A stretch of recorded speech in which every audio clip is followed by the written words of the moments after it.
morning, everybody. I'm really happy that you're here today. So refresher, it's been about a month since we've been together. We're really excited to welcome a couple of new people to our bunch, and we are just super excited for the day that we've got ahead. At our last meeting, we talked a lot about the importance of the workforce and the ways that we'll be able to support our early childhood workforce in the year ahead. I think it was Dave, when we were talking about future agenda items, where he said, you know, we've got to make sure that we get this piece right so that we can make sure that we can achieve what we want to for Kansas kids and families. And today we're going to have the opportunity to do just that by hearing about some of the initiatives that we have underway in the state and contributing to that work to be able to move it forward. But first and foremost, I want to give two people the opportunity to introduce themselves.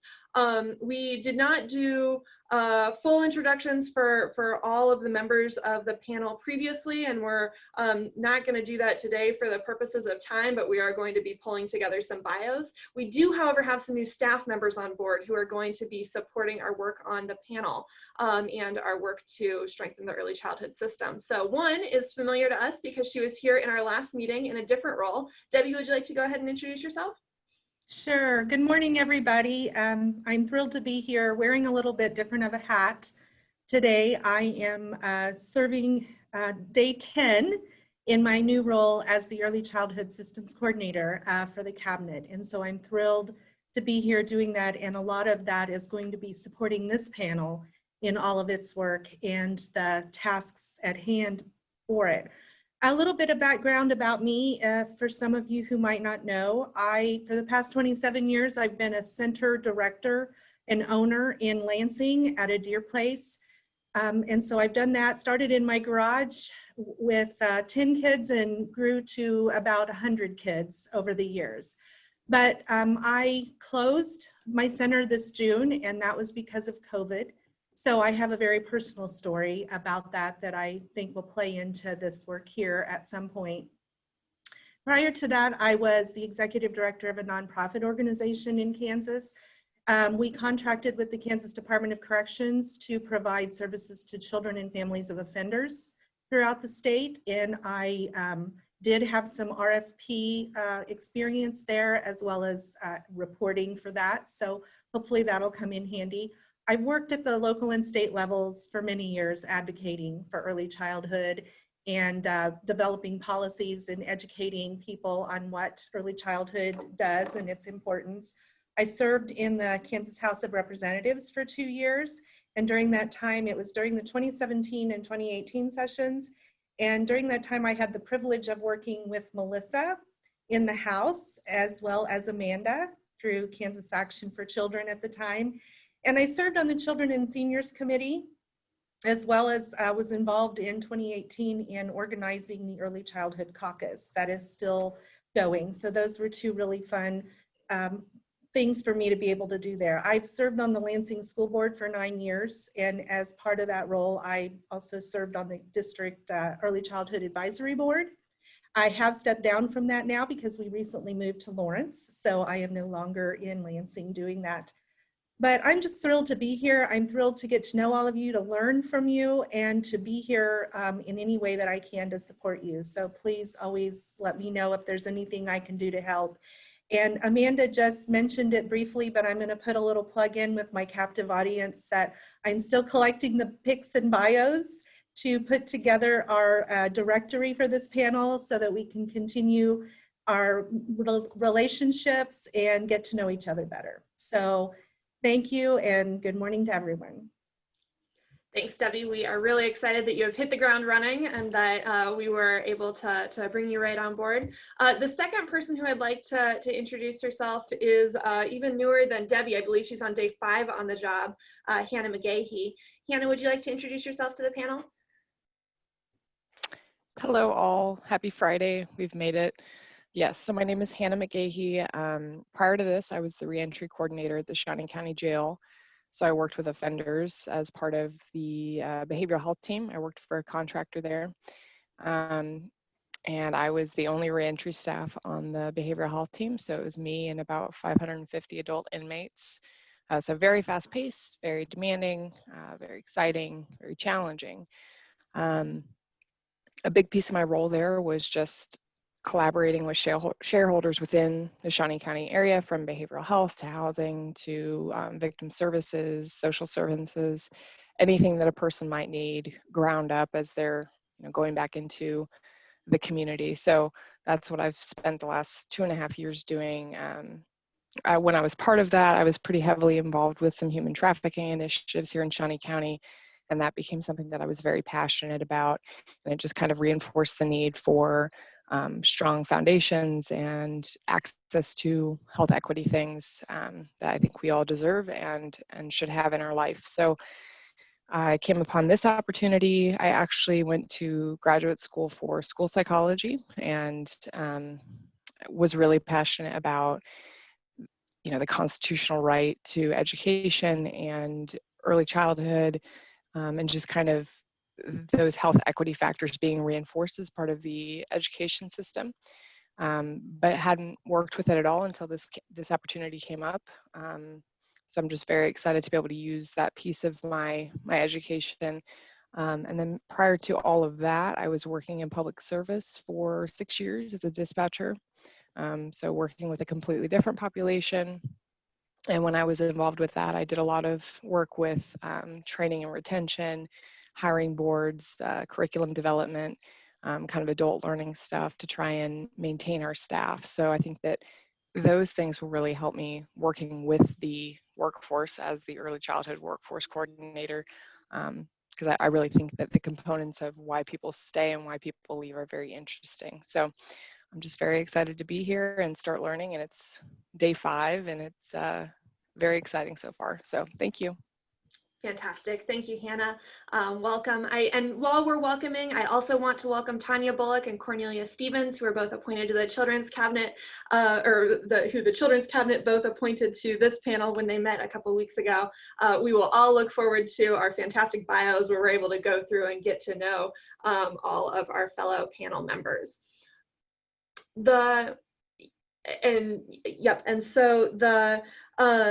The last piece, as we are getting open and welcome, I'm going to go ahead and quickly remember, since we are an open meeting, I'm going to go ahead and read the disclaimer that we've adopted from our legislative partners and colleagues. So bear with me for a minute.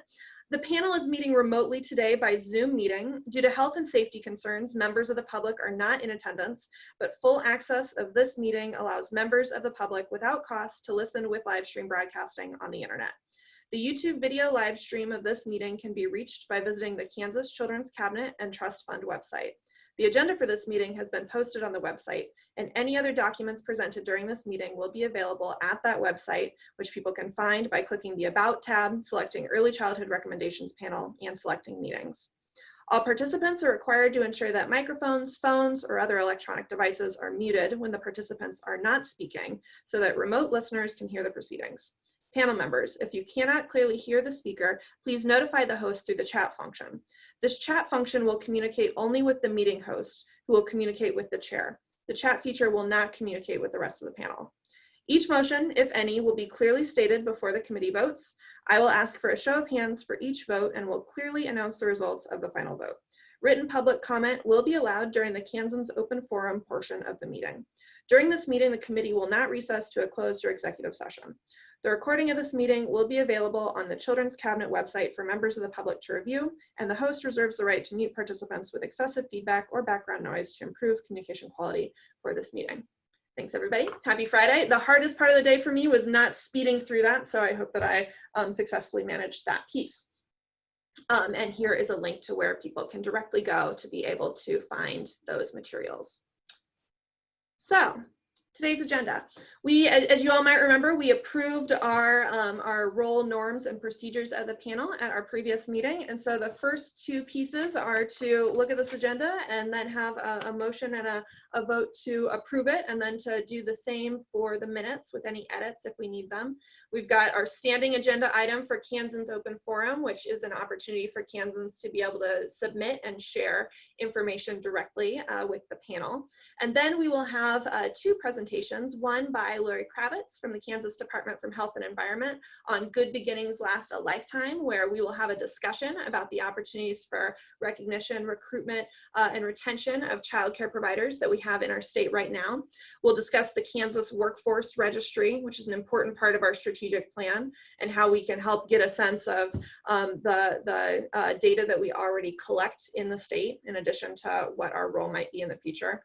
And then as we do, we'll see if we have any discussion on requests for a future agenda items. Would anybody like to make a motion to approve this agenda? Moved. Peggy. Thank you, Peggy. Would somebody like to second that motion? Second. This is Natalie. Thank you, Gail. You can go ahead and second it, Gail Kozad. And then if everybody could go ahead and raise their hands if they would like to agree with that, and I will quickly flip through. Thank you, everybody. Much appreciated. We have a unanimous approved agenda. Thank you, everybody. The next piece is the approval of the minutes. So we sent these out last week on Friday. I hope you had a chance to review them. A big shout out to all of us for our conversation last month for really trying to make sure that these are in plain language. We're trying really hard to make sure that as we're writing these, we're avoiding acronyms and we're making it easy for members of the public to understand. So I don't know whether we're successfully achieving that or not, but we were certainly hoping to do so. Did anybody, as we were going through the minutes, did anybody have any requested changes or comments or adjustments? No. Would somebody like to make a motion to approve the minutes? A motion. Thank you, Amy Meek. Would somebody like to second? Second. That was somebody. Mallory, sorry. Thank you, Mallory. Mallory seconds. Can we all again raise our hands if we would like to approve that motion? I will quickly flip through. Fantastic. We have unanimously approved the minutes, and thanks everybody as we work through this. So the next piece on our agenda, there we go. The next piece on our agenda is the Kansan's Open Forum. As a reminder for everybody who might be listening online, or for all of us, the reason why we include this in our meetings is because we know that it's really important for Kansans to have a lot of different opportunities to share feedback with the panel and with the state and with community members as we all work together to strengthen the early childhood system. And we've got a couple of ways to do that. One, the first and easiest thing that people can do is to visit the Kansas Children's Cabinet and Trust Fund website and get signed up for those weekly email updates that go out over the weekend each week. Those are really our first and best place to be able to share, here's opportunities to share feedback on a survey, here's grant opportunities, here's ways that you can take action. And at any time, somebody can email back or can visit the Kansas Children's Cabinet and Trust Fund website in the place where there's a dedicated spot to share feedback, to be able to say, I'm not quite sure where this needs to go, but here's either a question that I have or a comment that I have, a piece of feedback that I have to move this forward. And then we are able to take that and incorporate it into the work to strengthen the early childhood system in Kansas. We host webinars every other week on Wednesdays where we want those to be an opportunity for good interactive conversation. So those are a great place to be able to go and share feedback on a particular topic. And also, every time the Kansas Children's Cabinet and Trust Fund meets, in the afternoon, there is a group for the which we call the Kansas Early Childhood Stakeholders Group. And that's open to anybody in Kansas who has a stake in early childhood and who wants to get engaged. So if somebody is interested in saying, I'd really like to be able to share my thoughts and my feedback, that's a group where you don't need to be appointed, you don't need to be added to a list, you don't even have to commit to coming to every single meeting. You have the opportunity to be able to say, yes, this is the time when I would like to come together with other people in the state who care about young kids and their families and share my feedback. And then in addition to all of those, people have the opportunity to be able to share more formal comments with us at the panel, where we can then take those comments and determine if we have any action or any pieces that we need to move this forward. I checked in with Debbie and we did not have any people share open forum comments for this portion of the meeting today, but we do have the time held and we'll continue to have this on our future agenda items. So if somebody is kind of stuck and figuring out, gosh, I've got some feedback and I don't know where to take it, this would be a good place for them to go. So that gets us through kind of the initial pieces at the start of our meeting. I'll now turn it over to Lori Kravitz to take us through our first agenda item for the day. Thank you, Amanda, and I remembered to turn off my mute, so we're off to a good start. Yeah. So I'm really excited just to have this conversation and maybe just to provide some information, some history about Good Beginnings and what we've done with it over the years at KDHE. So first of all, I want to let you know that this, and maybe can we go to the next slide? Yeah. So Good Beginnings was a tagline that was actually developed more than 20 years ago, and KDHE has consistently used this on all of our materials. It was developed in partnership with Childcare Aware, and it was more than just a tagline. Collaborative work with Childcare Aware resulted in a pamphlet, which is on this screen. That was the original pamphlet that was available. Childcare Aware developed a orientation curriculum for providers that also had a short video that really showed what it looked like to a prospective applicant, what that first walkthrough inspection would look like. Since then, orientation is now in regulation, so we don't use that piece of it, but I will tell you that their original orientation curriculum truly influenced what we have now, that all of our surveyors do. We do have a standardized KDHE orientation that has to happen. Also, too, part of that video highlighted some of the health and safety. We know there's a lot of health and safety regulations, but just some of the higher significant were featured. So again, like I said already, that the target audience was really the potentials, long before they were an applicant. This was used as a recruitment tool to inform, so they had a general idea what they were going into. And the reason that I'm even bringing this to you today is because we know workforce is critical. It's not just critical in Kansas, it's critical across the United States, but obviously our focus has to be here. And as KDHE, Childcare Licensing, we recognize that there's always room for us to grow, even as we collaborate with PDG and other, and even this panel, like even as we do this collaborative work together, there still is that component where we need to take this really close internal look at what we're doing. And what we recognize is that we really can't do a good look without asking some questions. So if we could go to the next slide. And just to show you what the new pamphlet looks like, this was 2014, I think, when we revamped it. Same exact verbiage, just kind of a more modern look. So having said that, you know, we're going into what we hope is a relaunch of Good Beginnings and a continuation of that tagline, Good Beginnings Lasts a Lifetime. We recognize that we have no idea what's going on around the state outside of the work that we do. And one thing that we know for sure is that when the locals get involved with recruitment and retention, there's the greatest success. When communities are really invested in helping get providers started or sustaining them, recognizing them, it means a lot at the local level. I just know that from my experience in the past 10 years has been, my face represents KDHE. Therefore, my voice sometimes is only viewed as a regulatory voice. That may or may not be true, but that's a perception that I get. People don't necessarily speak openly because I'm KDHE, if that makes sense. So I do love when we can put faces to names, because then I think some of that is diminished, and the partnerships really are developed more strongly. But we recognize that KDHE coming into a community and launching something to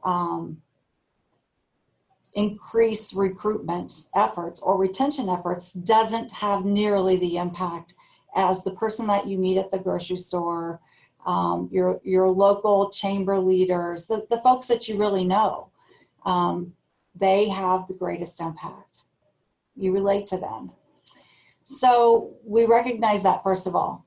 But then we also know this is a shared responsibility, and it's between all of us, the locals, the government, the childcare providers themselves, the business owners, people that are invested in their community.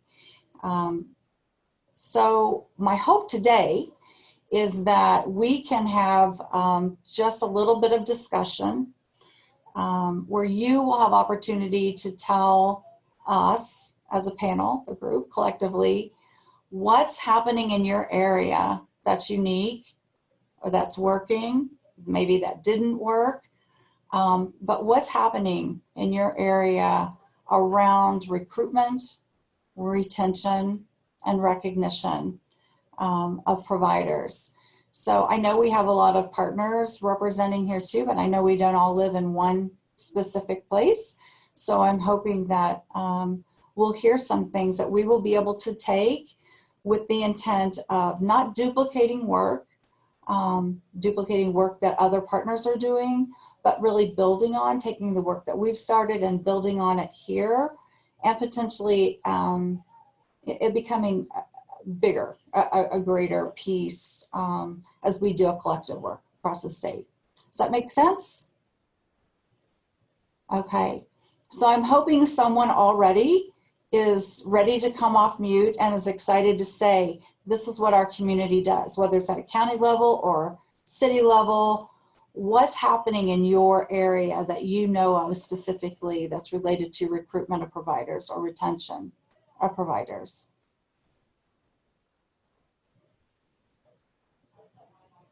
All right, Lori, this is Amy Gottchammer with Googles of Learning in Lawrence. I would share that in our area, what is really working is our connection with our local chapter for Kansas Association for the Education of Young Children. We have a local chapter, and we are tied fairly closely with our KDHE licensing surveyors, and that they're very supportive of our group, and we have a relationship that for new providers, so that we can right away try to invite new providers into the profession overall. Whether they join our group or another, or they just pop in now and again, at least they know we exist, and that they're not alone, that they've got other people they can bounce ideas off of, that they can come to us for resources, things like that. That we just feel like letting them know that there are professional organizations out there that can be supportive of them and make them understand that they're really part of something that's bigger. And we just feel has been very successful and helpful to other providers in retaining them and making them feel supported. Thank you, Amy. I really appreciate you sharing that. I do, from having had a lot of conversations with a lot of providers, there's still a little bit of that mentality that this is babysitting and this isn't professional. And what we know is there are a lot of highly educated, very professional childcare providers that run amazing programs, and oftentimes they're not getting recognized. So by connecting with the local chapter, I'm guessing that they're able to, first of all, do some peer conversation building and find supports that way. But Amy, do you see this happening so much in other communities? Are you aware? Or you're talking about your local, but are you aware if it's really happening other places? Well, you know, there are a limited number of chapters of our organization across the state. And I know, of course, that it happens there. I would not say that it's statewide, but we're only one organization. I know that we also have a local Douglas County family providers organization also. So for people that are providing in home, they can be a part of as many groups as they want. Of course, we invite them to join ours as well. And in fact, we do have both center-based providers as well as home-based providers. So it's not exclusive by any means. But I think that it's probably something that could be served by various organizations. And I'm just not sure what maybe organically has grown in different parts of the state. So I'm afraid I don't have a good answer for you.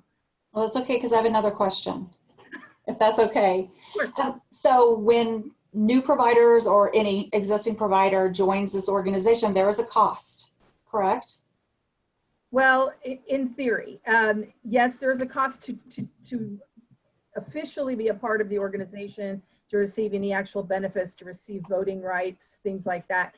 But we invite everybody that would like to attend to go ahead and attend and to reach out to us. We don't exclude anybody from just attending our meetings.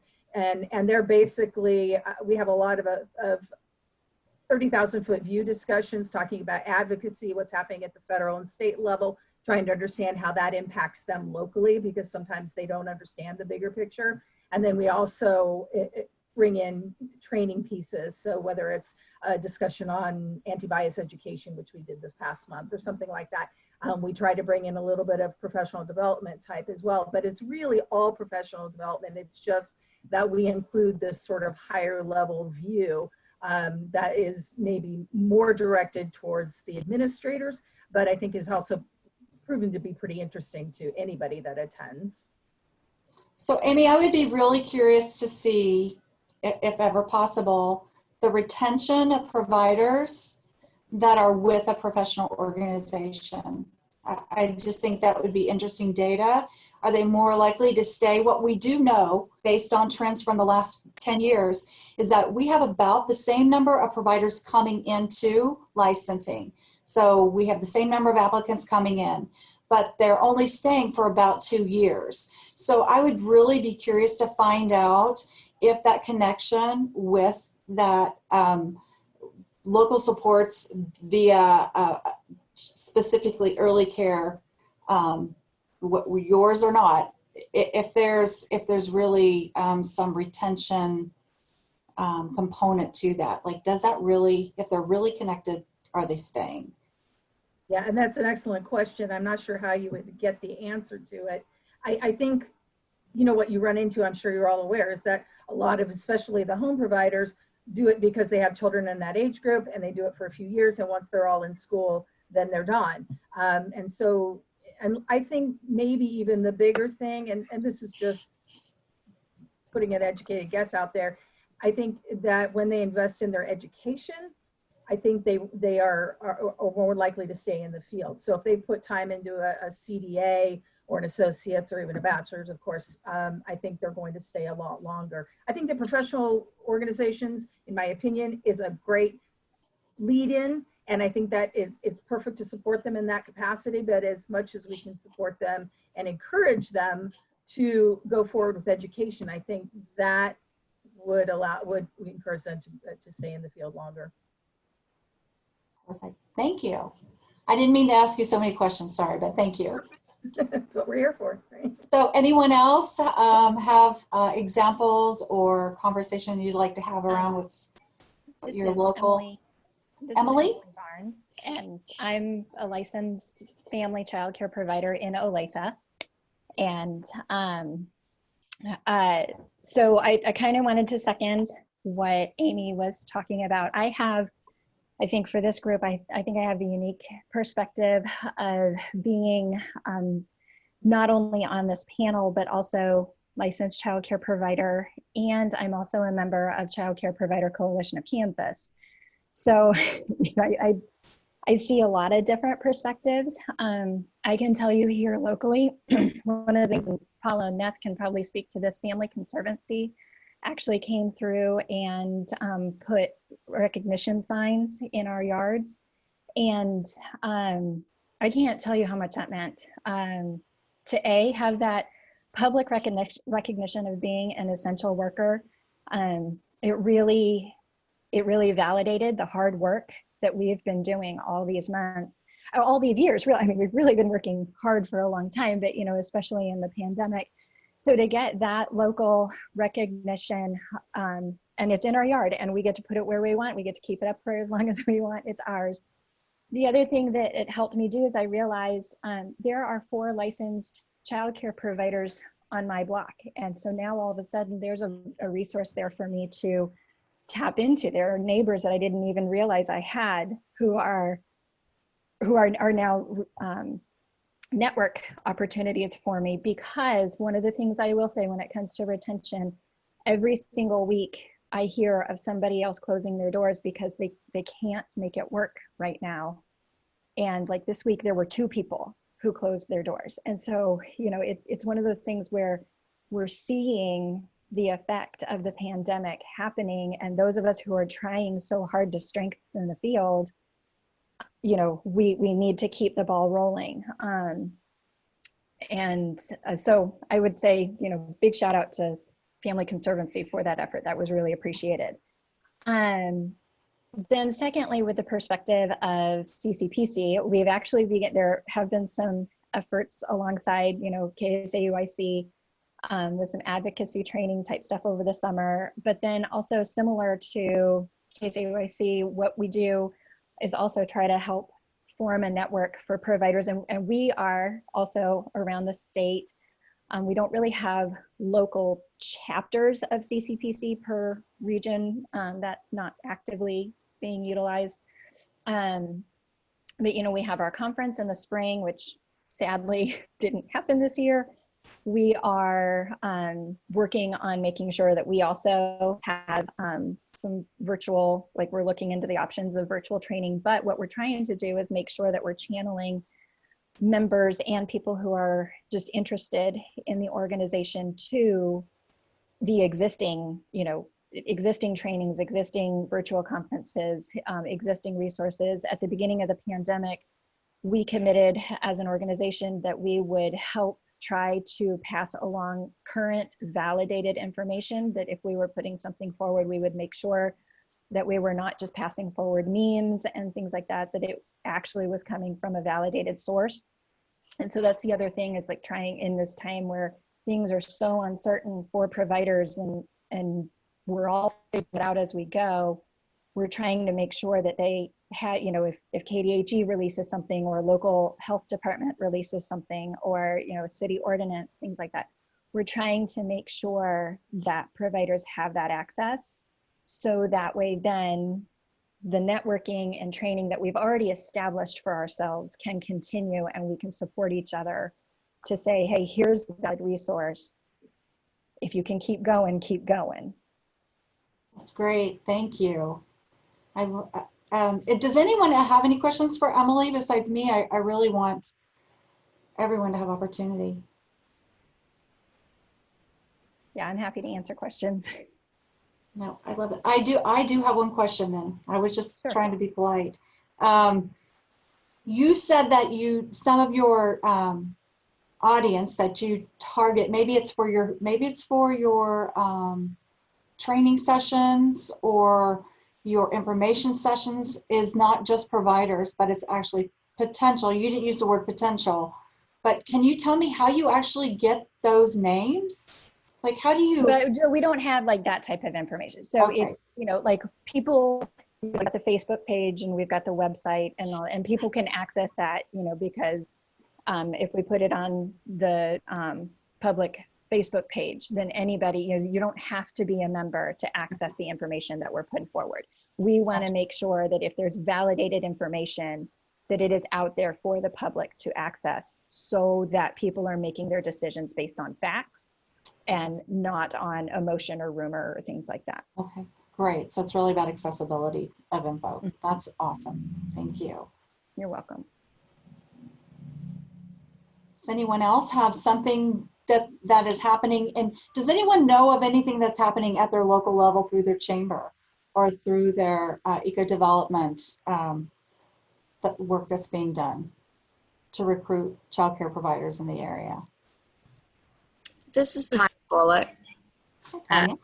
Hey, so something more recently that I've been working on with a community awareness work group in Wichita, where we do have chamber members and Workforce Alliance members attending.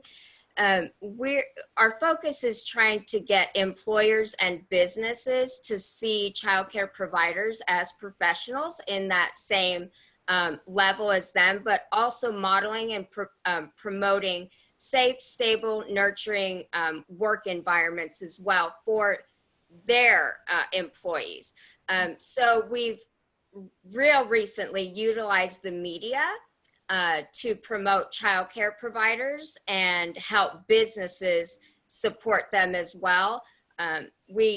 I did get a radio spot a couple weeks ago, and I do have a meeting with KWCH Channel 12 to have an interview on the Right Now with Michael Schwenke piece to discuss how important providers are, what they're doing, especially right now during this pandemic, and how without them, our economy will not recover from this. So we're kind of working with businesses and the Workforce Alliance to try and get that going for our providers. That's great. Tanya, does anyone else, do you have any providers that do this work with you, or is this strictly your organization? Actually, it's through the Wichita Coalition for Child Abuse Prevention, and we have different work groups. I sit on the Childcare Availability Work Group, where we do have providers. Cornelia sits on that group as well, and a few other members here. But then the Community Awareness Work Group, that one, it's a smaller group. It's a DCS member, a KCSL member, a CASA member. So that one's more community members and a chamber member as well. The other one, though, we focus on kind of the same things. Like Emily mentioned, the conference they had, we too had to cancel our Growing with Children conference, but I have meetings with the CEO of the Workforce Alliance in the Wichita area, because we're going to try and bring as many business members and workforce members to Growing with Children to connect with our providers so they can see them at that same professional level. So we'll see what happens in the spring with COVID, but we're working towards that. So Tanya, I'm a big data person. I always want to know how somebody knows something's working. So can you tell me how possibly you're going to be able to measure the efforts of the radio and conversations that you're having with the media and the work that you're doing? What's your measure there for success? Well, okay, so I just circled back with the producer at the radio.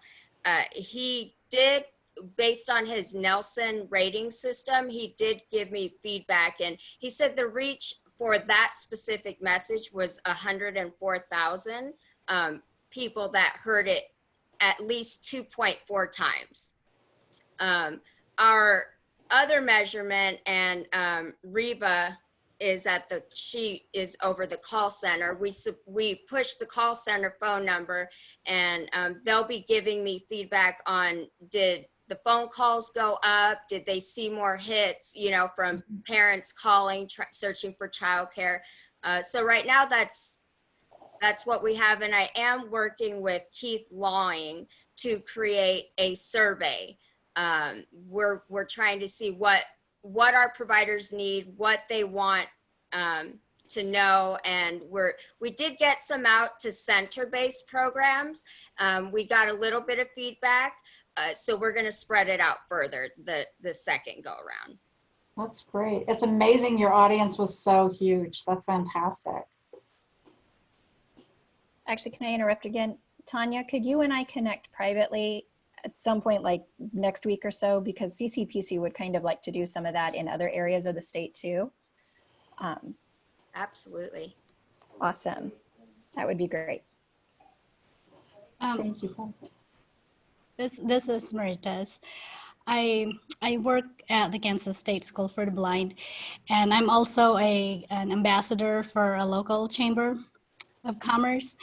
And I'm curious on how does the chamber and businesses can support providers? Could you give me a little bit more information about that? I would love to give you some ideas. I know that we have had in some locations where the chamber came together with local businesses and provided startup cost. They paid for the initial training and the initial license. Some gave scholarships so that they could buy some of the supplies that they needed to start up and to ensure that they had activities available that were developmentally appropriate for all ages that they would be serving.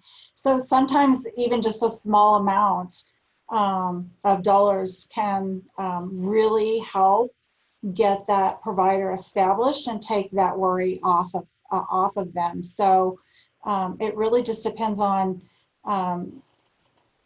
what your community is willing to invest, the size of the scholarships that maybe can be offered. Tanya or Emily, do you have any recommendations for? I do actually. So like one of the things right now, so many providers, we are absolutely desperate to get our hands on cleaning supplies. And one of the things that was really helpful, I called a Costco location nearby to me, and I was trying to figure out how to get Clorox wipes. And luckily that day I was able to, and I was talking with the building manager, or she was like the merchandising manager.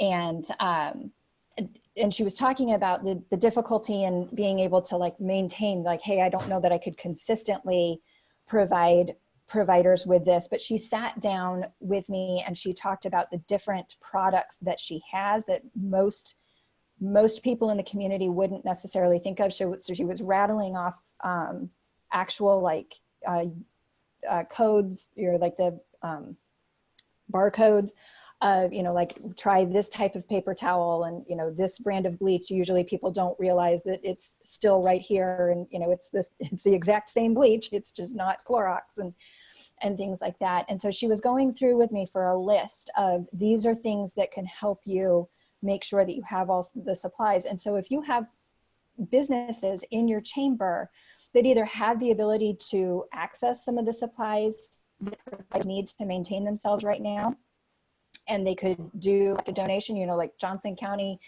Health Department has done an amazing job of trying to round up different donations for providers to help sustain us, everything from masks to laundry detergent and things like that.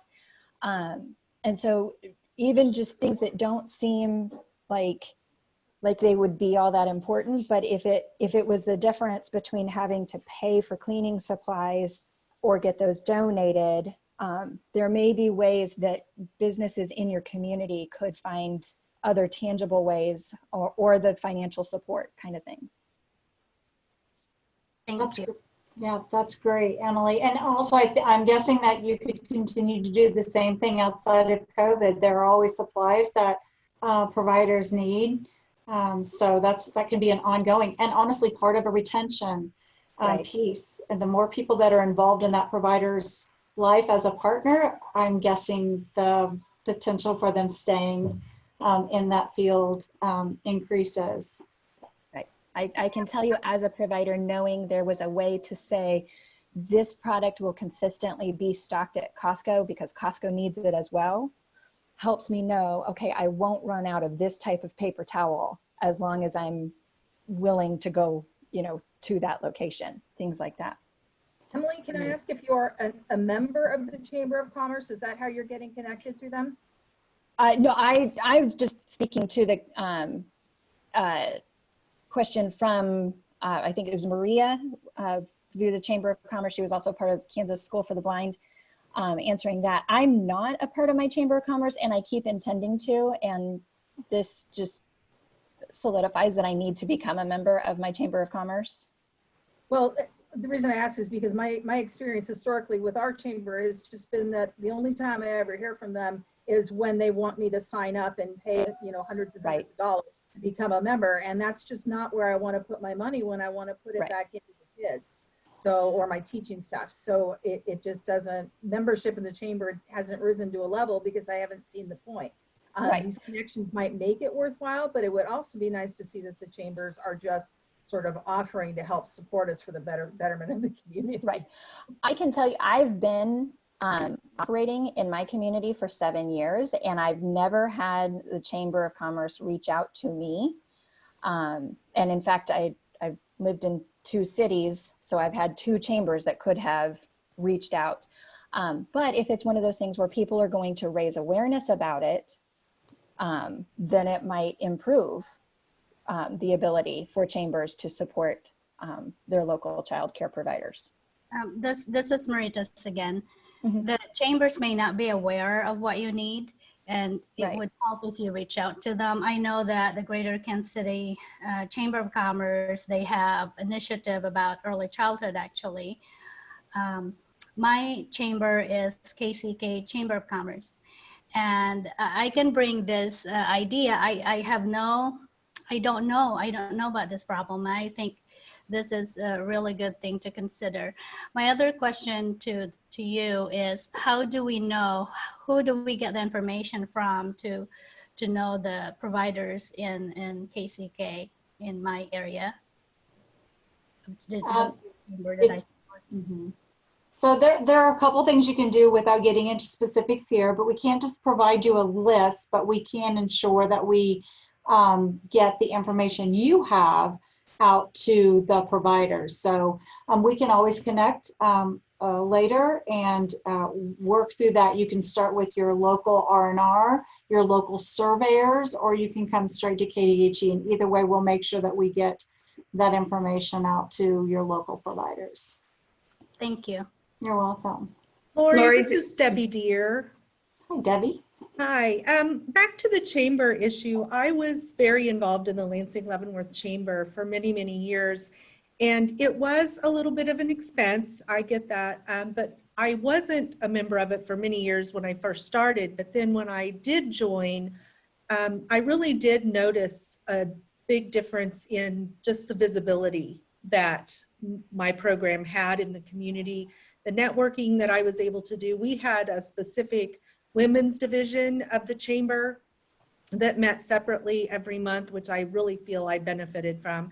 And they even allowed me to make a presentation a couple of times on early childhood and the importance of it, and what a struggle it is for all of those working moms that were part of that group, and how we could help, and information for them to know. But as a member, we were also able to, for free, post job openings.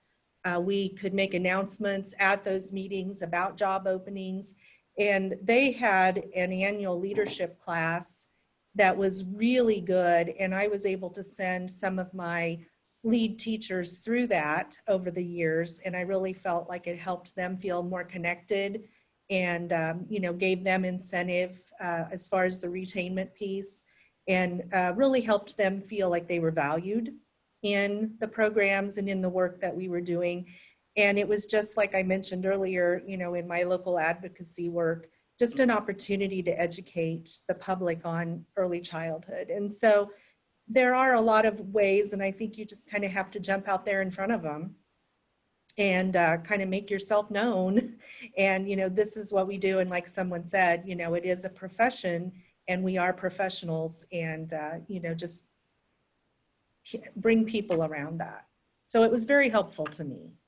Yeah, that's great, Debbie. So I'm kind of connecting back to Good Beginnings, Less a Lifetime in my mind, because I know that this is work that we've at KDHE have had ongoing.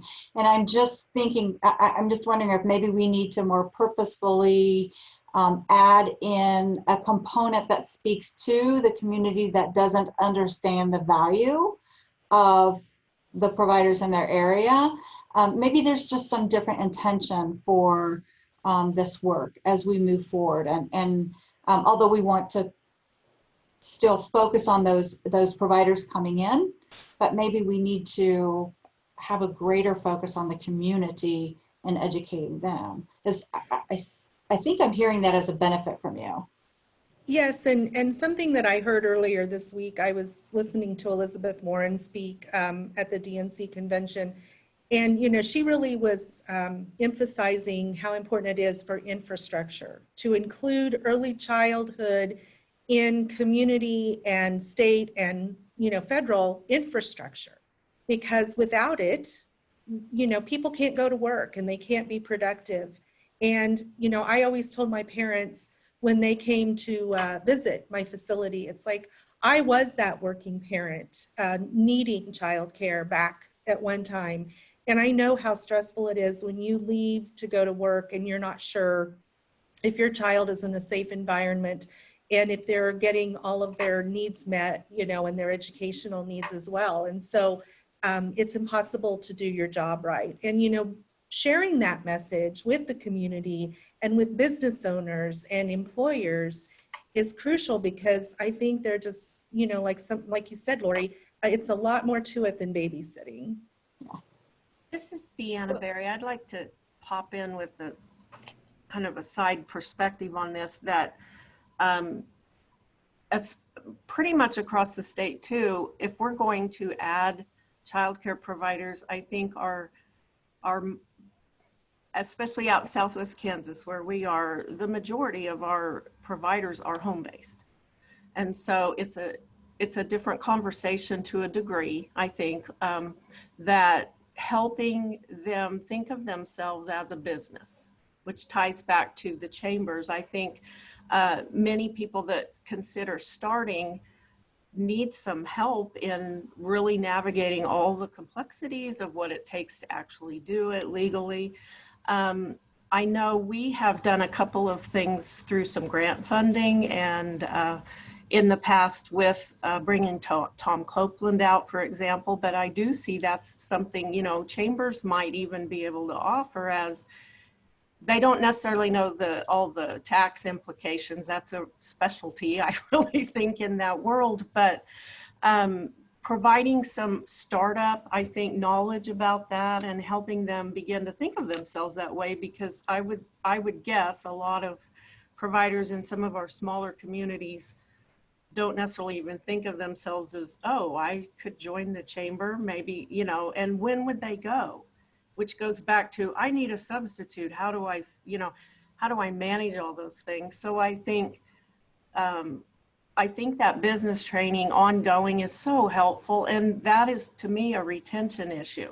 If you are actually profitable and you can stay in business and you know how to maximize things, and you know, some people that go into that have maybe the education and background about those things, but I think many don't. And I think that's a huge piece in the beginning. You think about too, a business has openings, and so they advertise for their openings. But in a community that is going to rely on maybe somebody deciding to open a home childcare, who's advertising for that? I've thought about this a lot, where like, and we've done it a few times, like on our social media, but have you ever thought about childcare as a career? How might you do that? Here's who you might want to call and talk about that kind of thing. And that's not happening anywhere really.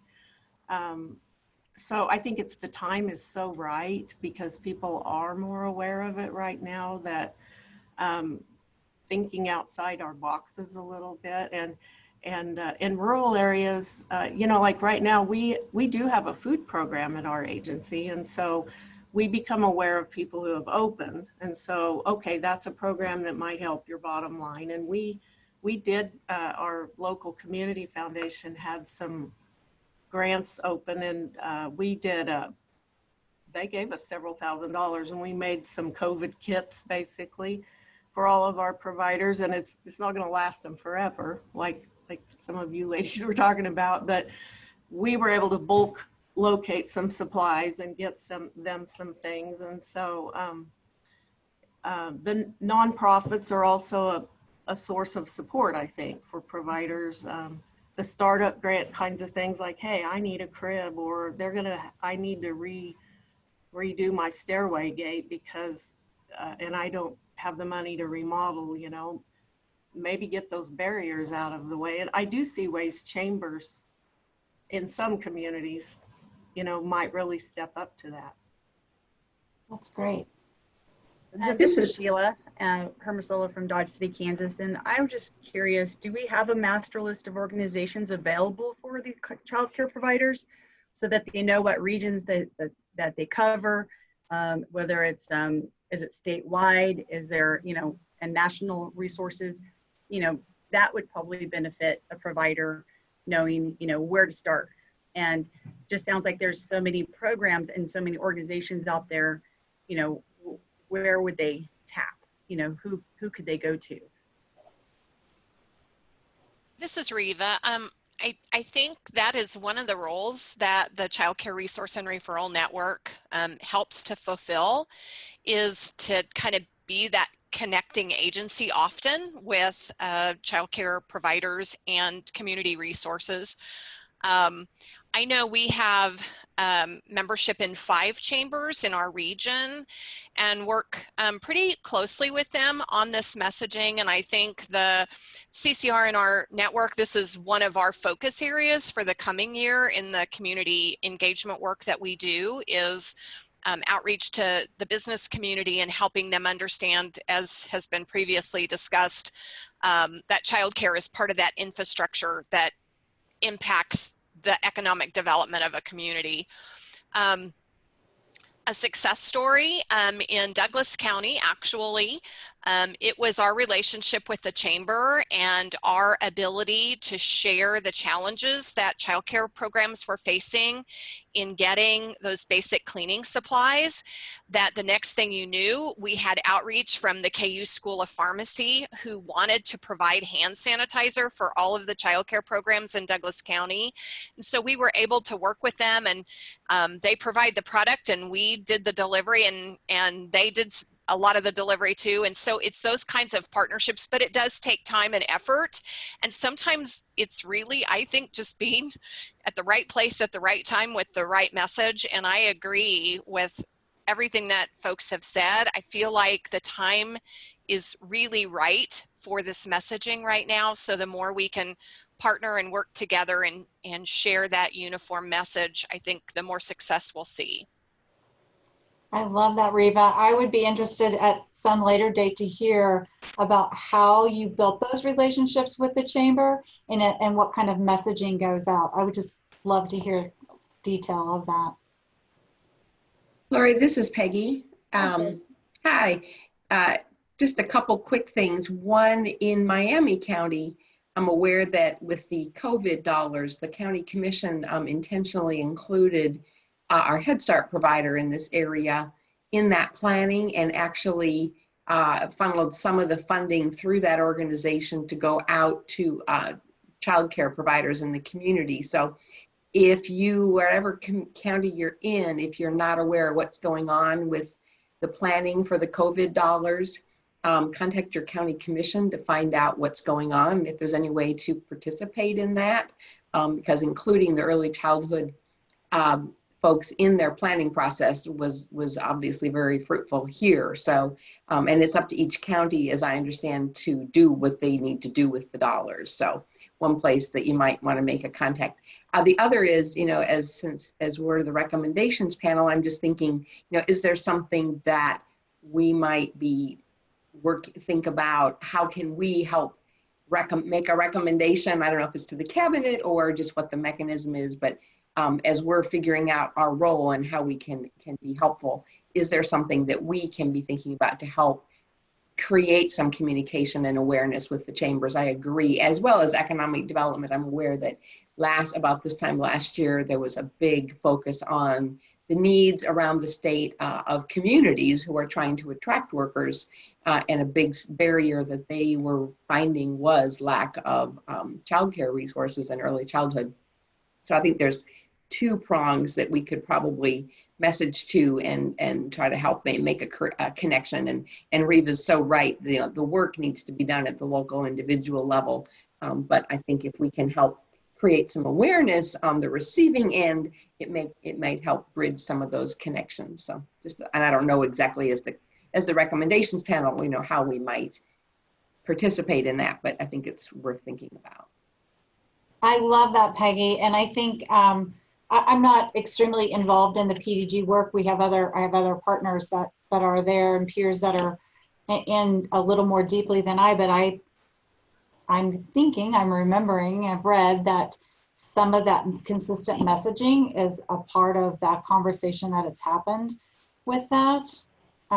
So somebody shake your head no at me if I'm way off base, but I think we're all on the same page now we know there has to be an accurate, consistent message across the state. So I love that you're saying that again. I would just make one comment that however we get these messages out there, it'd be really nice to have funds to maybe get some marketing experts, because I feel like everybody has a message and we're bombarded every day. And how would we get our messages to rise above everything else? Right. A lot of noise. Well, I think one of the things is, you know, so much of what is put forward kind of, you know, by media and things like that when it comes to childcare are the negative stories. And so I think if multiple groups come together to focus on, hey, it's time to highlight the positive, the really strong work that is done by the KCR, the R&Rs and the providers and the local, you know, health departments and chambers. Like, when we start to showcase these are the positive things, we can hopefully start to rise above some of the noise, because there is so much good going on. Yeah, that's good. And this is Maritas and Lorena and others on the team.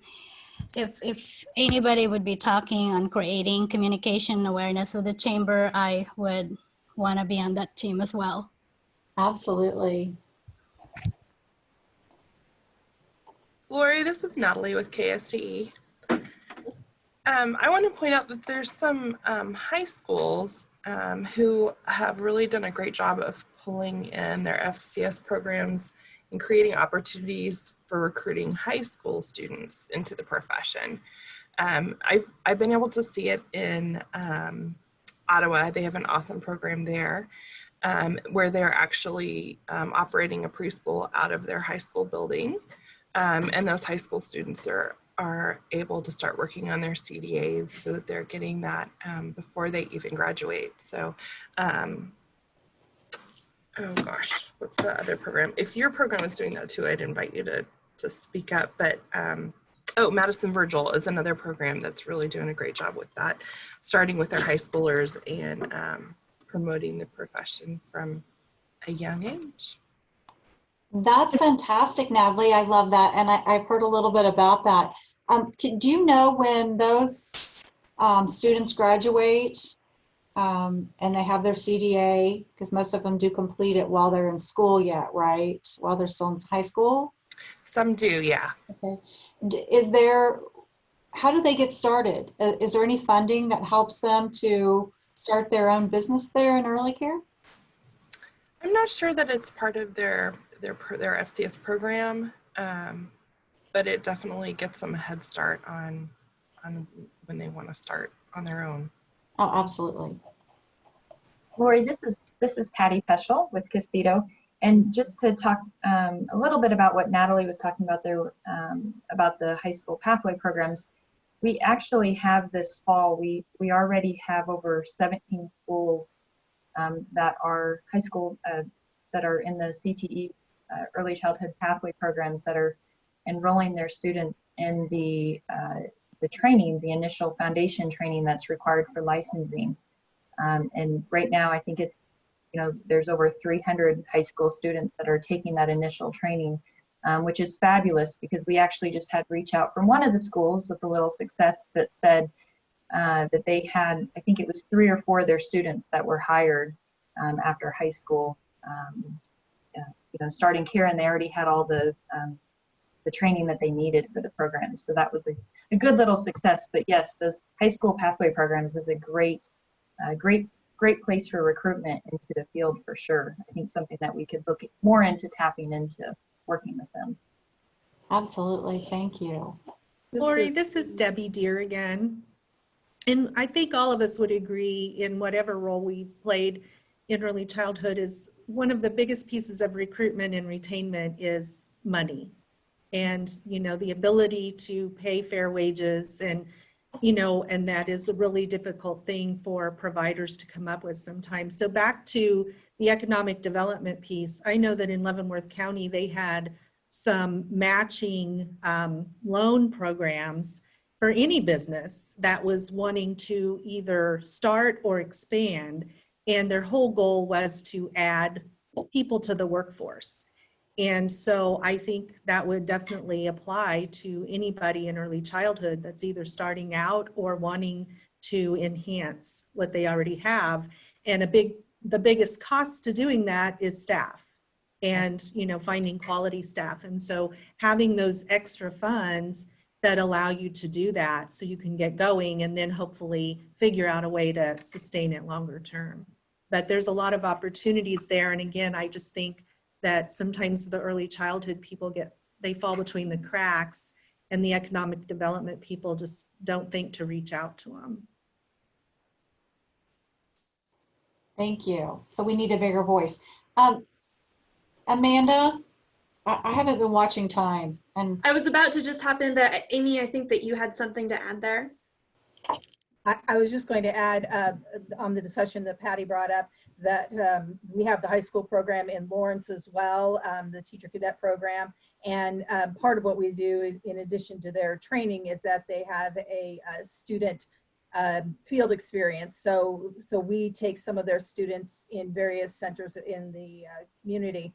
And so they get work experience, and that, like in my case, the students that we received worked with us, and then they were able to be hired on as aides, you know, right out of there. So it definitely helps with the recruitment piece. yeah. So Amanda, can I just say one extra thing? You can, okay. And Sheila just came off mute too. Oh, okay. So one thing that we have been in discussion with Childcare Aware of Kansas about doing is, because they do have access to our provider database, is going back to those providers that have closed in the last several years and have them tell Childcare Aware of Kansas as a non-agency why they closed. Again, I'm kind of data driven, and I want to know, not just because by request they closed, like why did they really close? And so we're having that discussion. I just wanted to put that out there as we are also talking about this relaunch of Good Beginnings or revamping. I just think that will be vital, not just for KDHE, but just across the state for us to have that data and know kind of where to go. Sheila, would you like to share a last word on this? There you go. Yes, in Dodge City, our high school has a early childhood pathway. And so we've been working with our ICC members within that. And so also having the field experience within our building, wherever we can place them in our community. So we're trying to find opportunities for that.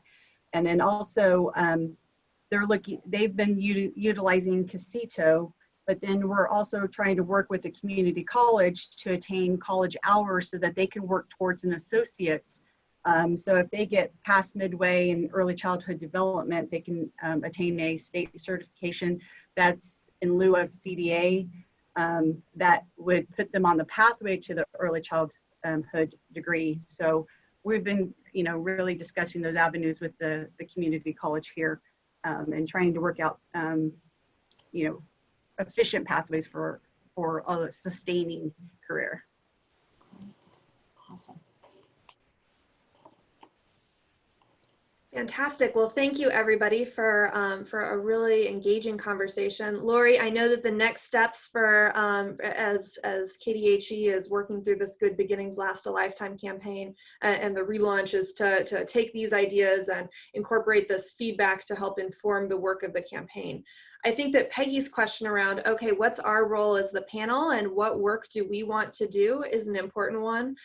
We are here to help facilitate all of you in your work. So if you're thinking on this and you're like, gosh, I would really like to get together a group of my peers to take on a particular piece of the work, or if you're seeing, here's a need that I think that I can fill, you can feel really welcome to reach out to me and to Debbie, and we can work with Lori to see how we can help boost and bolster the work. And where we can be the most supportive. I'll also highlight, while we were visiting, there were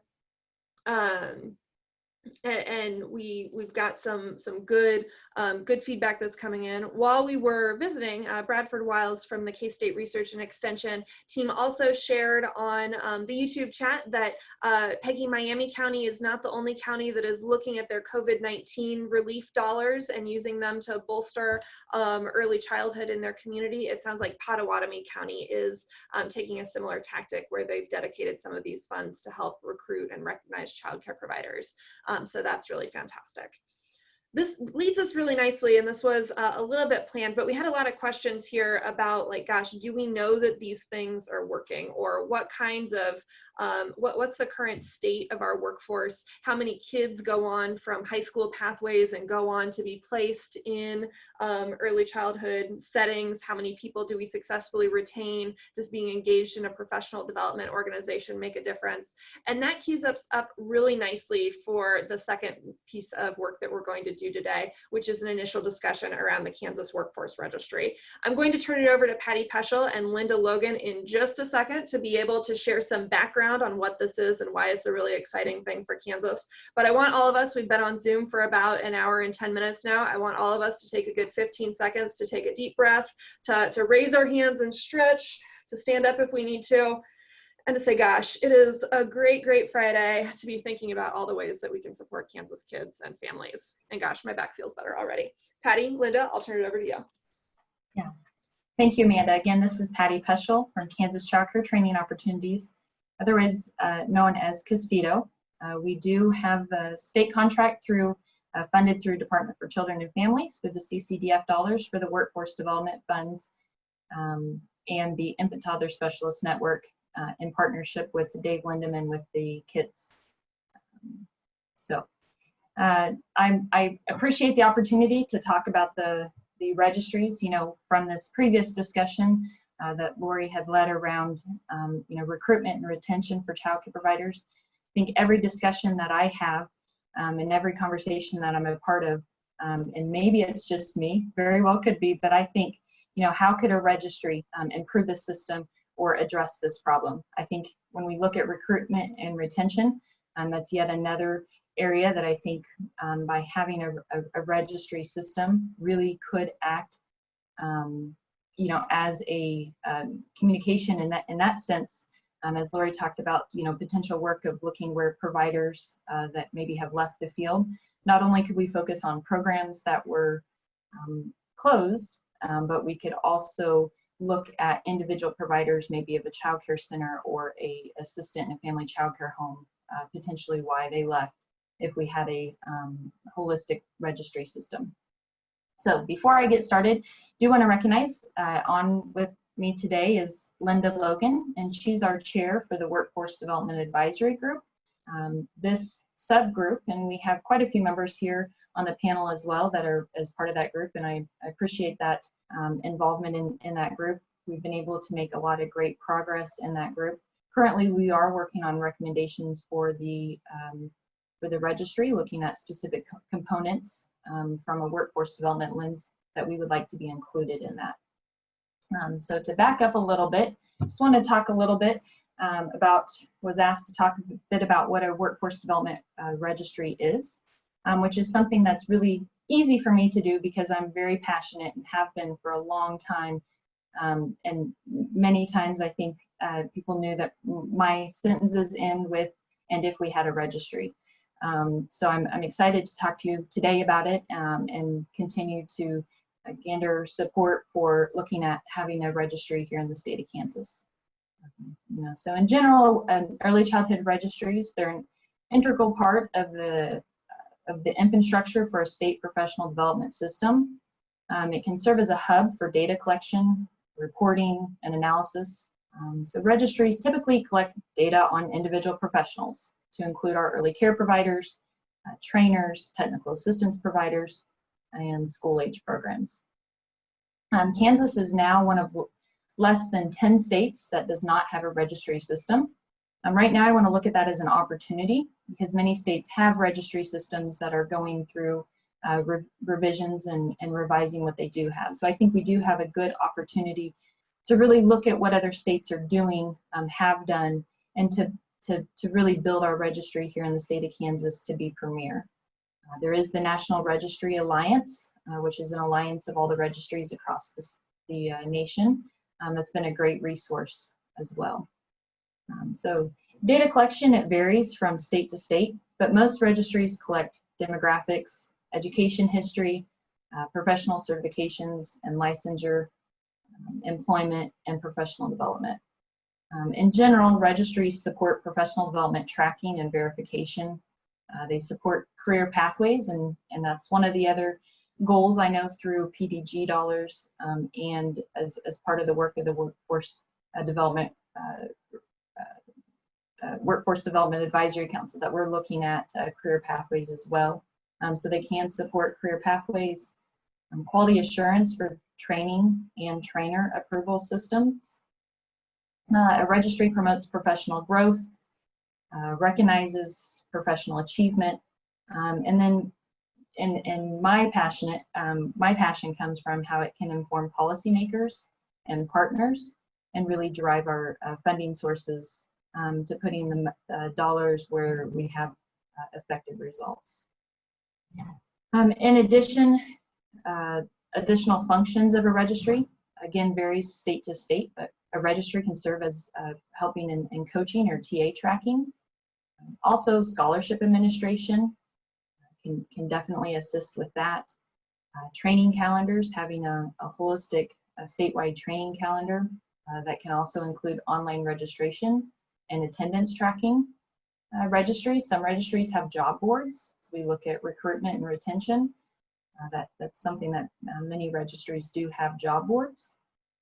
And then registries also have credential approvals.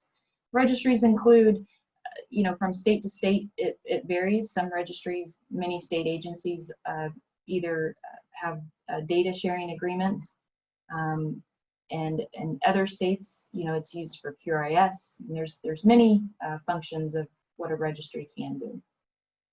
Looking at it from a provider perspective, a registry can be kind of their starting point when they first come into the field. It really can be their communication system.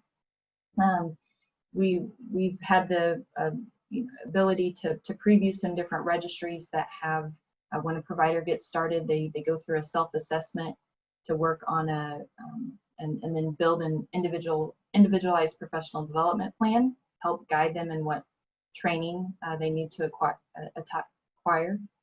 From a director standpoint, a registry can be a way to help monitor and track the training that their staff has completed. Quality improvement partners can be a communication tool for coaching and technical assistance. And then state agencies. Some registries, licensing uses registries. A licensing surveyor will be able to verify before they ever go into a program if those individual providers have the necessary training that they need. Of course, as you can tell, I'm passionate. I'm very passionate about looking at a registry as a holistic approach. Data sharing, looking at data sharing between state agencies, between quality improvement partners, really looking at it for efficiency, and then most definitely to inform policy. And I think the thing here, and I put out, like I said, we have many panel members that are part of the other subgroup, the group that's working on looking at the components of the registry and making recommendations. I think it's for all of us to look at what registries are across the nation. Again, I would suggest looking at the National Registry Alliance and the work that they have. They have documents about planning a registry and whatnot. So from there, any others that are on, Linda or any of the other panel members that are also part of that subgroup that have anything to add about, recently about what maybe you've learned about a registry and how that can support the work that we do. Well, you would think after all these years working with Patty, I would have absorbed a lot of the registry information, but I still find myself learning new pieces all the time. I just wanted to give a shout out to the advisory group that we've been meeting for over a year now, primarily on a monthly basis. COVID kind of made us miss a couple, but we have had monthly meetings, and actually just earlier this week met to start working on a draft for recommendations to the state directors group on crucial components of the registry. and looking at the key factors that need to go behind them. So those crucial components are a lot of the things that Patty just mentioned. We also had, I believe it was last week, a meeting, Zoom meeting with members of the Johns Hopkins Ideals Innovations Group, and they are supporting states and working in cohorts and pilots to create registries or to revise and upgrade registries. So that was a very informative group to meet with, and exciting to learn about all of the innovations that they're coming up with. So the one thing too that I wanted to mention is with our advisory group, we focus on goal 6 of the strategic plan, again, which covers those, a lot of what Patty's already mentioned. And we've recently had some new members, which is really exciting. So we're actually, I think we're actually up to about 52. So if you'd like to join us, we all are welcome, and thanks for the time to share. So every time that I get the chance to listen to Patty and to Linda and to folks from other states as they talk about the value of this tool, I just find myself thinking, gosh, what an opportunity for us to be able to really be able to move our early childhood system forward. And just one example of this that came to mind really recently, obviously because of the pandemic, we got to see a demo from the state of California where they were going in and showing us their workforce registry. And because it's all there in one place, they're able to see, okay, here's across a number of settings, here's all of our early childhood professionals, the actual individuals who are working in programs, not just the programs. And we can go in and see, like, gosh, in the midst of a pandemic, wouldn't it be really helpful to be able to know if we have like some standard training that's related to serving children in the midst of a pandemic? Wouldn't it be great to know how many of our providers in the state have taken this training? And wouldn't it be great to have a system where if a provider did take that training, there would be a way to get them a stipend for taking that training right there in the portal? And I know that at the end of the day, it could do many, many more things than that, but I think that this gives us a chance to be able to answer some really basic questions, like in a fairly easy way, like what's the makeup of our workforce in the state, and can we drill a little bit deeper down to better understand who our childcare providers are, and be able to do that in a systematic way, when we know that if we're just if we're doing other things like surveying or relying on voluntary responses, that our data just isn't that good. We really appreciate the Workforce Development Advisory Group has been meeting for about a year. Linda coordinates that if anybody would like to get connected with it. And I will put in a real plug for the July 15th All In for Kansas Kids webinar, when Linda was able to share an overview of that work and go a little bit deeper into some of this background. Is really critical for our strategic plan, where we've said, okay, part of what we're trying to do in Kansas is launch a workforce registry, and we've got an entire goal area that's dedicated to the workforce and to how we can support the workforce. So our question, kind of similar to what we were visiting about earlier, is, okay, what's our role? And I think that one of the opportunities that we have as a panel is that we represent a pretty broad, or a fairly broad cross-section of early childhood care and education in Kansas. So as groups identify, you know, we have something and we'd like to gather feedback, we're here as a resource to be able to provide those recommendations. And we get to balance that with recognizing that that one of our norms that we adopted is that if there is a group that is going ahead and doing the work, then we don't need to swoop in and do that work for them. We can go forth and let them do. And I'm really excited that the Workforce Development Advisory Group is going through and saying, okay, we've spent a year researching what these systems are and what they can do, and we're going to be putting together a list of recommendations for, I think we're calling them the critical components of what could be included in a Kansas registry. I also know that there's quite a bit of overlap between the groups. So we did a quick look, oh, wrong direction. We did a quick look at the most recent membership list, and here are the folks who are currently serving on both groups. So we did want to acknowledge that there's a great deal of expertise that we've got and ability to go back and forth. And if people are interested, they can connect with Linda to be able to learn more about how to get engaged, both people who are here on this Zoom and people who may be watching us on YouTube or watching the recording later on. Our opportunity today is one, this is important from a big picture perspective. So I want to create a space here to kind of hit pause and say, okay, we've got about 5-10 minutes if people have just basic questions about what a workforce registry is. We are one of the less than 10 states that doesn't have one. So if this is your very first time hearing about this concept, that's totally okay. That's the landscape that we've got in our state, and that's a very acceptable level of knowledge to be bringing into this conversation. So I want to take a minute to kind of just hit pause and give a chance for us to ask any questions or have an understanding of what a workforce registry is before we talk about some of the things that it might be able to do.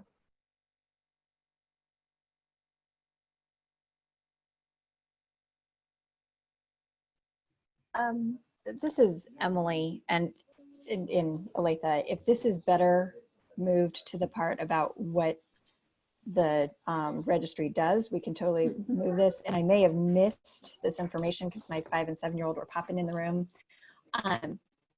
Has the workforce advisory reached out to providers? Like, what buy-in do we have on creating this registry from the providers who are in fact the workforce?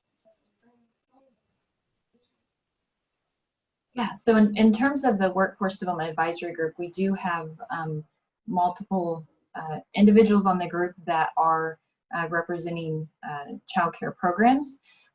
Right now, and Linda, correct me if I'm wrong, we did previously have family childcare representation, but I do not believe right now we do. But it's always open. Emily, I would love to have you join the group as well. I mean, always looking at that input. Just one more thing to do. You have right.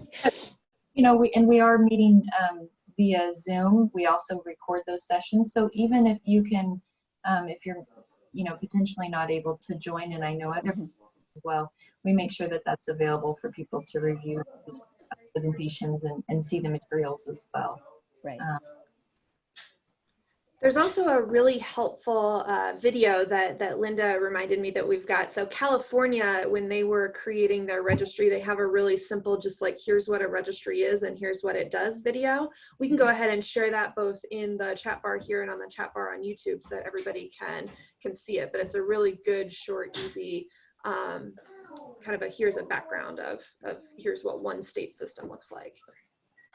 It really puts all the pieces together to kind of speak to what you just asked, Emily. Mm-hmm. What's the buy-in for our target audience, which are the practitioners? Right. The most important piece, right? But I think the video, I just really feel like it's probably one of the best treasures I've found to help put all the pieces together, and I'd love to hear your feedback.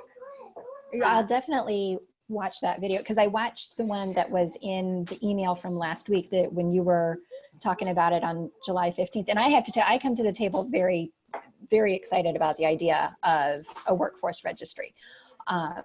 And, this is something I personally want to see happen.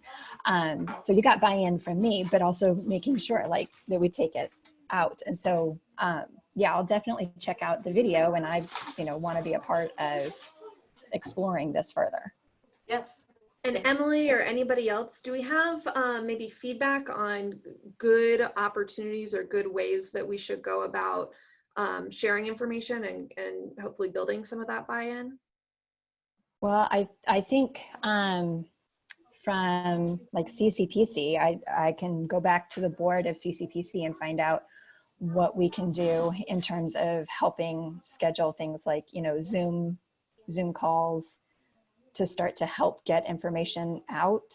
I know CCPC also worked alongside Peggy Kelly and Riva to do some advocacy training, and I'm not going to speak for either of them, but that might, I think we have opportunities to actively take this information forward to providers and get it out there so that way they're aware of what this is and they understand it and they see the benefit to them as the professional. And, you know, one time when I called another provider a colleague, I saw her shoulders roll back. So giving them that information, you're a professional, you're a colleague, you do these things and you're working hard. I think it's just a matter of getting information out there. Amanda, I'd like to speak on that. Emily, and this is Patty. I think something too about that is not only, I guess a couple things there, not only just presenting it and saying this is what it is, but being part of the process of, you know, how can it be beneficial to you? Not just presenting it as this is already developed, this is what's out there, but really for our workforce, I mean, how can this be beneficial to you, and what would you like to see? Because there's so many pieces that I think, you know, there's a lot of dreaming at this point. That's the great thing, is that we can, this isn't a scripted thing that we say, well, this is how it is, what it's going to look like. At this point, we're at the dreaming phase, which is great. And I also like to say that, you know, one of the things that I don't mention, and I think it's important to mention, is that in the state of Kansas, we are unable, you know, we have childcare licensing that focuses on the licensed program. In the state of Kansas, we are unable to really talk about our workforce. We have no collective way to say how many people are in the workforce and their demographics. If we want to decide that we want to start offering training in languages that meet the needs of our workforce, there's no way for us to know the languages that our workforce speaks. We don't have a collective way. We can't apply for, you know, it's hard when we're looking at federal funding sources to know how many early care providers we have. Now that we have background checks, and, you know, we've always had the fingerprinting checks, we've always had background checks, but we can get an idea of how many people we've fingerprinted. But beyond that, there's really no way for us to have a collective number on our workforce.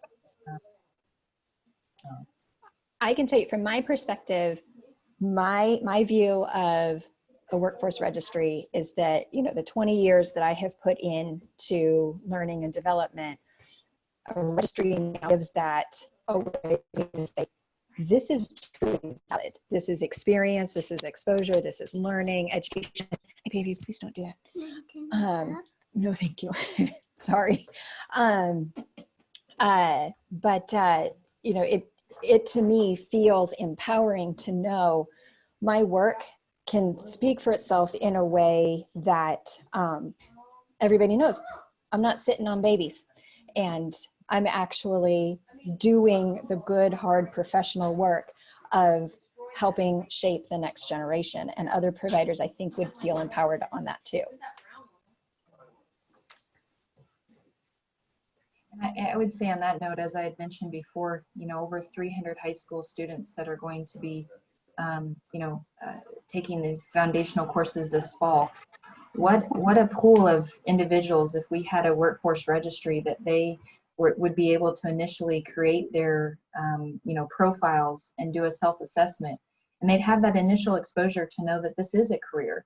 This is that if we have a clear career pathway and they can see it, laid out right there in front of them, and we may be able to recruit more into the field. So many opportunities for sure. This is Paula. Just real quick, I've lived in states where they've had registries and I've really seen the values. And so I'm really excited that we're doing this work. One thing that I would just put out there, and I'm sure your group is thinking about this, is that while we think about all the components that we want to have in the registry, we also need to think about the user experience, because it's only as good as the ability of our providers to put their information into the system. And so we have to give a lot of thought to that, because I've seen where it was cumbersome. And so it was too hard for people to get their information in there. And so just something to keep in mind as you're going through this process, which I'm sure you're thinking about.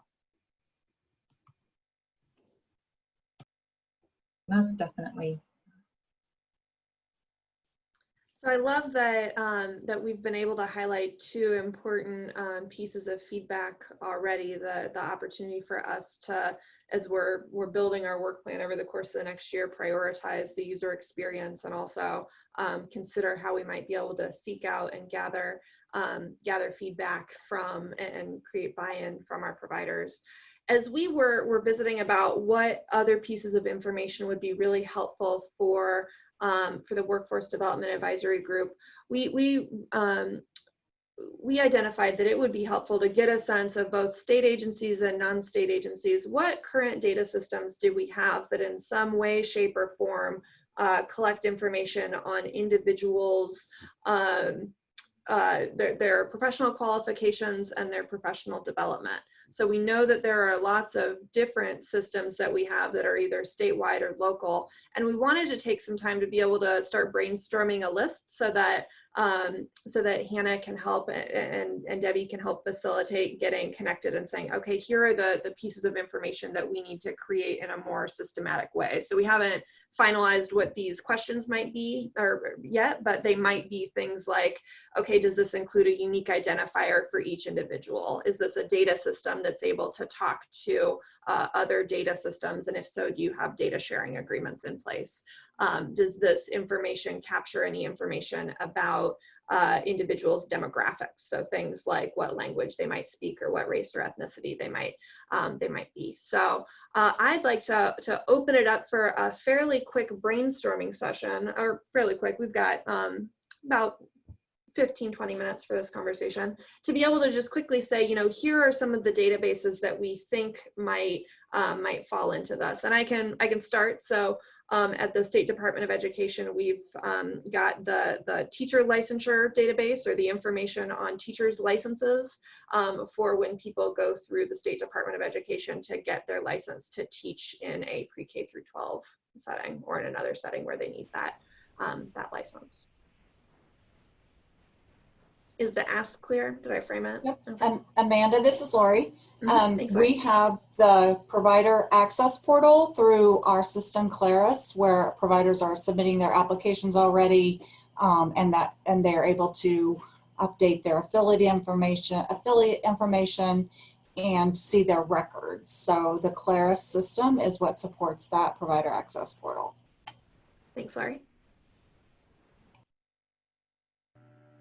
Amanda, this is Angie Sanger. We have facility information, a lot of it that's self-reported by childcare facilities for vacancies, openings, and it has a lot of self-reported information like education level, that kind of thing. Childcare Work Kansas has that, and the Childcare Resource and Referral Partners. Thank you, Angie.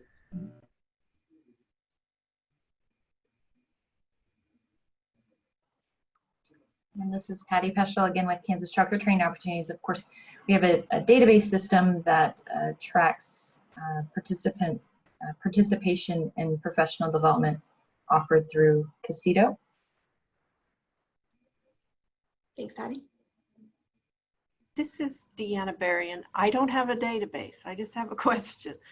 So the Workforce Registry, is the intention for it to include any profession that is working in the world of early childhood? Or is it just meant for childcare? Because there are so many, mental health, there are, you know, so I need a backup on what we would want in our registry. Because I think I thought of it as bigger and maybe it's not. It absolutely is bigger, and our vision is for it to be bigger. Patty and Linda or other members of the Workforce Development Advisory Group certainly feel welcome, if I can say this, and I'm sure that there's a clearer way to say this. This is a question that that the group and that we have been wrestling with for quite some time, because there's at least two questions, right? There's who is included, and it can be really tricky when we're trying to define, you know, here's our universe of early childhood care and education providers in the state. The value of having a broader registry is that it means that it is a system that truly is user friendly, because we know that individuals don't just go to one corner of the profession and stay there, right? We know that it's a transferable base of knowledge, and we want them to have the ability to do that. The second question is kind of who is required to participate, and is there a clearly defined group who are required, and then others who are able to opt in? Does anybody have pieces to share on that? Yeah, so this is Patty, and I think that can be defined. That's kind of why we're here today, and we continually, you know, it doesn't have to look the same for every group either. You can have some core demographic information. If you think of it like a portal for your early care professional. So it may be decided that, you know, home visitors, that they're going to use this portion of the portal. And then maybe licensed programs are going to have, you know, 3 pieces of the portal that they'll have access to, or 3 components. And then in addition, you may have unified licensure pre-K teacher that has access just to certain, I mean, it can really expand, and you can start somewhere. You do have to have some, you know, using a data dictionary, you have some common, and it may be that for another entity that they simply, what's for us to do is to make sure that we have a data system that really has some good portability, some ability to use APIs to get other data to put in the system, but maybe it's only pieces. So I think that's for us to define. But when we think about wanting to have a career pathway, we want to be as inclusive as possible, but it can also grow. So Deanna, that doesn't really answer your question, but I think the answer is we can do what we want. We can build it how we want.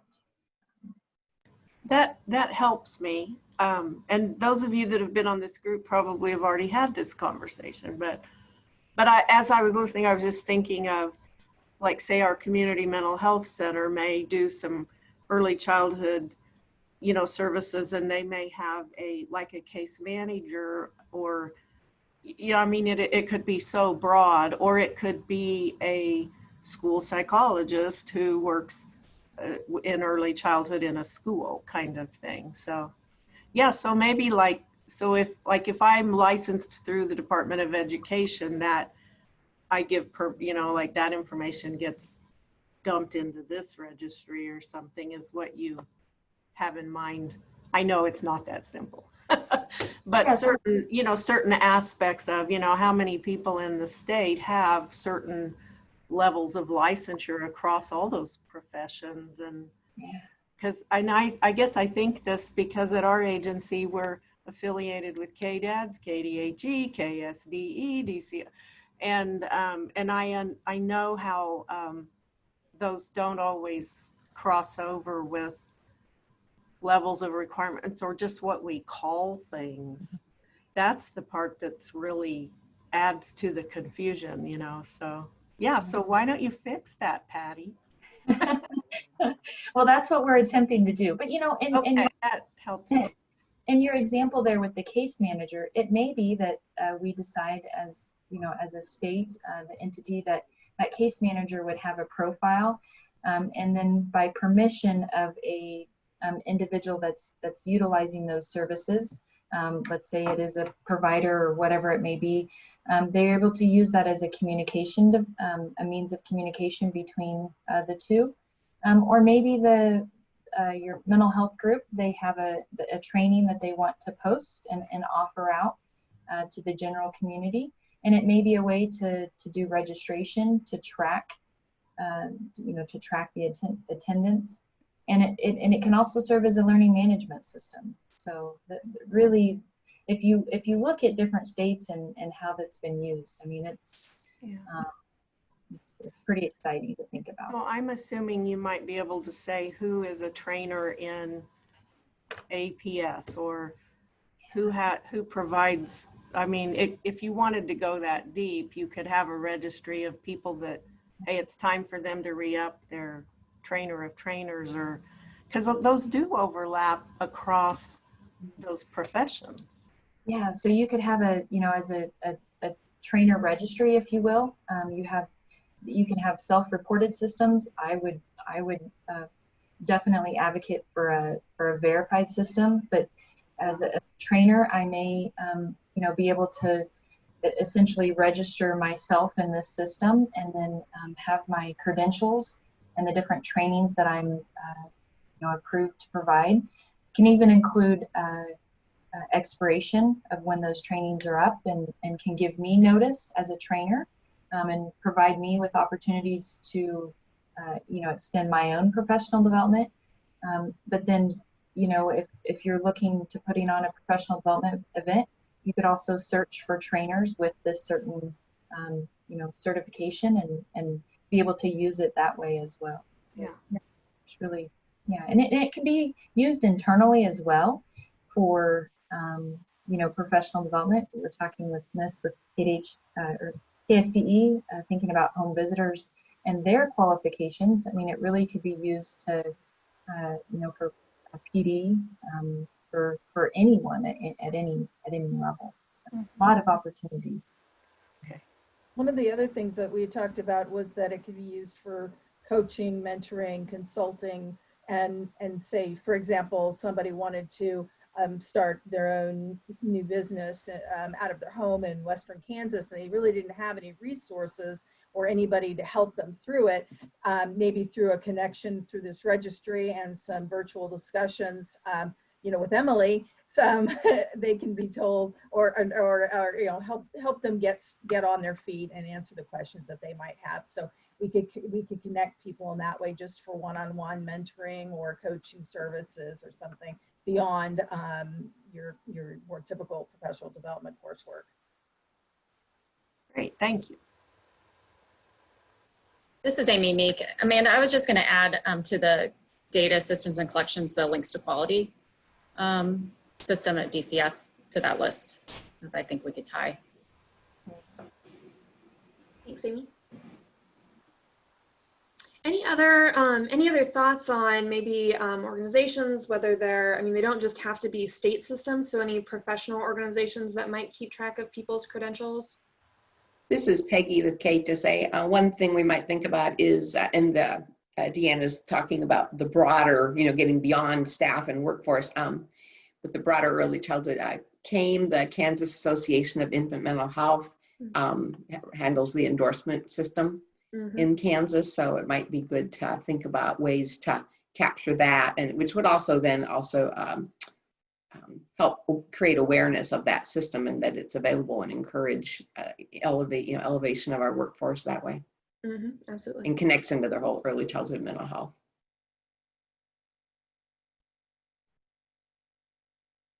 Any other ideas for data systems that are out there that collect information on individuals' professional qualifications or professional development? This is Nikki with DCF, and we do have our DCF enrolled providers that have to meet certain CCDF requirements. They're completely different from licensing, and so we track that. Thanks, Nikki. Yeah. All right, well, I really appreciate, we're gonna continue working really closely with Patty and with Linda and with the Workforce Development Advisory Group. This is a big project and a big piece to launch, and we're all gonna have a role to play in moving it forward. But we really wanted to take a little bit of time today to just have a bigger picture conversation, because I know for me, I needed to have about a dozen conversations about a workforce registry before I really started to be able to wrap my, and I don't know that I've gotten there yet, but really be able to wrap my mind around, okay, here's what it is, here's what we're talking about, and here's where we're going. So we wanted to make sure that we could take the time to do that together and process together today, to keep moving the work forward. So we are going to shift on. Peggy, do you want to take a minute and a half to share a really quick update on just what's ahead with the kindergarten transitions work group? I'm sorry, I totally put you on the spot. Sure. No problem. Yeah, September 9th and September 23rd, we will use most of the noon webinar, the All In for Kids webinar, to bring specific programming about transition from, kindergarten readiness and transition processes. On the 9th, the keynote speaker will be Dr. Deborah Bergeron, who's the head of Head Start, the Office of Head Start out of DC. If you've not had an opportunity to hear her, you'll really appreciate and enjoy her message and the energy and commitment she brings. She's an awesome leader and has definitely been great with making sure that Head Start is able to navigate this weird time and be a leader in our community. So even if nothing else, you'll want to catch Deborah, Dr. B. We will be bringing some panels of things that are going on in Kansas, kind of seed information to help people be thinking about your own community transition process, whether it's just a niggle in somebody's imagination or whether there's already a pretty well organized community system or process in place. It doesn't matter. This is intended to help your system, your process be successful.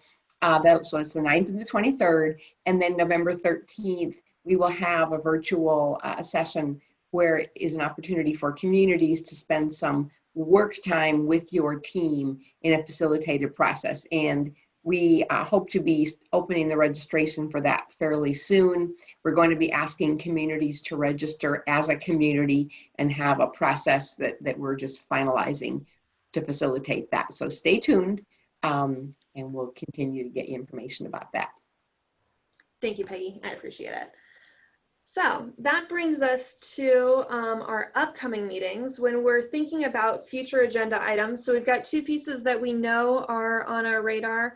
One, the Kindergarten Transitions Work Group will be looking at examples from other states and from communities and pulling together a sample MOU that we'll be creating and approving to share with communities so that they can use that as a template in their planning. And then we're also going to be doing work as we're thinking about the All In for Kansas Kids strategic plan. We'll be doing some work to go through the evaluation plan for that and think about the nitty-gritty of how we're going to define success in that. Do we have any other requests for future agenda items or requests for things that for work groups that we could form to be able to move work forward? Lori, would you like to go ahead? I do. So I would really like to see a work group come together that would just focus on developing a single message that can be used across the state with chambers and county community development leadership. I think a consistent message would just be very effective, but definitely needs a few brains together to make sure that it's developed appropriately. That's fantastic. So I think we might have some interest in members of the panel in doing that from our conversation earlier. If you're interested, you can send an email to Debbie at ddeer@ksde.org. And I know that you've all got her email address so that she can gather those together. And I'll also put in a plug and encourage that we connect with, I know that the Kansas Children's Service League has been leading the Kansas Power of the Positive work and has some of those like business case-y for early childhood resources already developed and pulled together. So there might be some work that we can build on and adapt to be really useful for the campaign. Any other requests for future agenda items?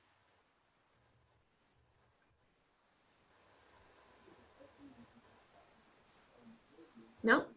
All right, well, we can see our upcoming meetings that are listed here. I'm flagging for everybody. So we sent out the Zoom registration link, and I believe that got you registered through the end of the year. You'll use that same link that you used to log in today to be able to log in for all future panel meetings. These will continue to be broadcasted on YouTube, and our next meeting is on September 18th at 9:30. And then we'll be meeting for the rest of the year on the 3rd Fridays of the month. We got some feedback from a couple panel members and our last meeting went by really, really quick. So we're gonna start meeting at 9 starting in October to make sure that we've got time to be able to work together effectively, and also recognizing that since we're not driving to be together, that perhaps a little bit earlier of start time will work all right. So in the meantime, between now and then, thanks to all of you for joining us here today. We really appreciate it. We're glad that we were able to have good, thoughtful, engaging conversations. I know that we didn't have very many action items queued up today in terms of being able to take things and vote and process them on. But rest assured that we're going to be taking very detailed minutes and notes from this meeting that will be really helpful as we inform the work of both the Good Beginnings Last a Lifetime campaign and the work of launching a Kansas Early Childhood Workforce Registry. So thank you very much. We'll look forward to seeing you on September 18th, if not sooner. And if you've got any feedback at all in the interim, don't hesitate to reach out to me and to Debbie about how we can continue to use this as a group to keep moving all of our work forward to build a better Kansas for kids and their families. So with that, oh, that's the wrong direction. So that was not my neat transition. We're adjourned. Thanks, everybody.